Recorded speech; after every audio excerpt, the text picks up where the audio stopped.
Nei giorni scorsi il comitato di quartiere Fontanelle Insieme aveva scritto al prefetto di Agrigento Maria Rita Cociufa segnalando la preoccupazione degli abitanti dopo alcuni furti in abitazioni della zona. Il comitato aveva avanzato tra l'altro la richiesta di un potenziamento dei controlli delle forze dell'ordine.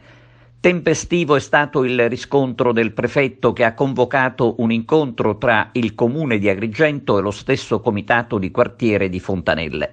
Nel corso della riunione che si è tenuta in prefettura sono stati programmati degli interventi mirati alla sicurezza del quartiere attraverso la presenza delle forze dell'ordine e la collocazione della videosorveglianza per un controllo continuo del territorio, nonché l'incremento della illuminazione pubblica. All'attenzione del prefetto anche la grave situazione dell'edificio che ospita il centro sociale, abbandonato in mano ai vandali. Siamo grati alla dottoressa Cociufa per l'attenzione nei confronti di Fontanelle, sostiene il presidente del comitato Vito Lauricella.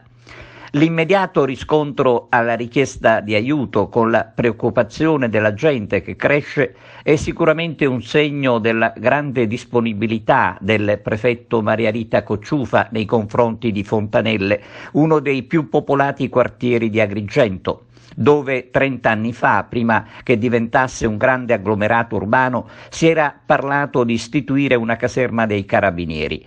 L'area venne individuata, ma del progetto non si fece nulla e ora che la situazione è diventata seria dal punto di vista dell'ordine pubblico, il comitato ha esposto al prefetto anche questa esigenza, perché Fontanelle vuole vivere lontano dai rischi causati dall'abbandono. Adesso non resta che attendere, così come promesso, che la presenza dello Stato si faccia sentire sul serio, cominciando con i servizi di pattugliamento di polizia, carabinieri, ma anche polizia locale, per scoraggiare i malviventi.